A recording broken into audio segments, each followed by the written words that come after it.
beautiful moments caught on film there. And our next speaker actually started same day video edit concept right here in the Philippines. And he received 4 Viva Gold.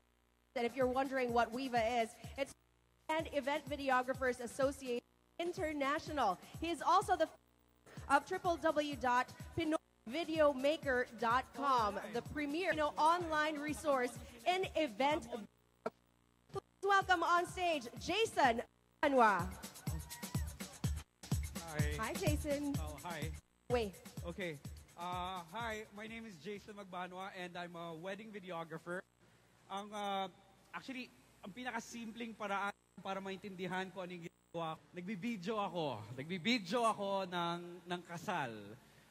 For most of you, siguro, for some who haven't watched any of the recent sa internet, sa TV, or people who haven't attended in a long while, ang tawag sa amin dati, KBL. Right? KBL, kasal, binyag, libing.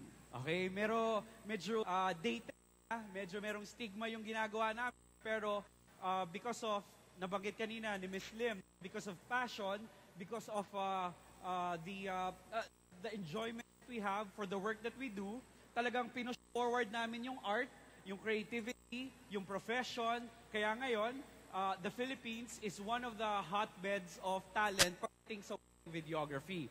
Hindi lang ako, hindi ako nagbubuhat ng sariling bako, pero lahat din ako nag-wedding videography, lahat nakilala sa ibang mundo, sa ibang. Kakatapos lang namin magbigay ng workshop sa San Francisco, talagang dumayo sa San Francisco from all other parts of the US just to hear us, talk and share how we do things. Okay.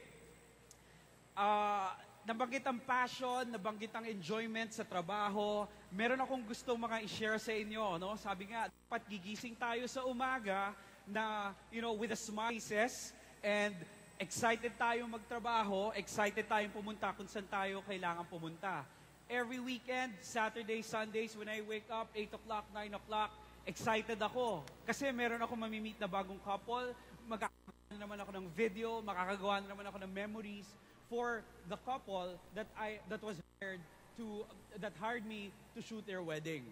Okay, let me start off, no? Paano ba ako nagsimula? Nagsimula ako as a teacher. Teacher ako sa college like some years ago in St. Paul, Manila and in a city, Sacred Heart College. And then, ang nagtuturo ko, video production.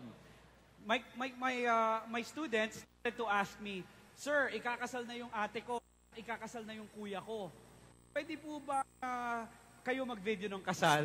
Kasi I was starting to, do video project for them. Why not? Magkano lang ba ang sweldo ng isang teacher? Napakaliit. So, right then, magkano ang singil ko? 5,000 kasal. And I was very, very happy. I found something that I enjoyed. And I started doing it and stopped teaching. I loved it so much. I can turn this into a full-time profession. What turning point? Okay? Sa tingin ko, 2006, kami ng chance para i-video Reto, tsaka ni Reto. Hindi ako artista, wala akong kilalang artista. Siguro ko, winish ko na maging artista, pero para magkaroon ng break, para ma-shoot ko yung wedding ng 2 stars in Philippine showbiz, parang, wow! And add to the fact that they had 8 behind them and they still hired else. Parang na-validate talaga na, wow, maganda yung ginagawa ko, tama yung trabaho ko, na-appreciate ng ibang tao. Gusto ko i-share yung trabaho na to, 2006, wedding no Claudine and Raymart. So, sinut na on the day itself, and then we edited it, pinalabas namin nung reception. So, if you could roll that video, please.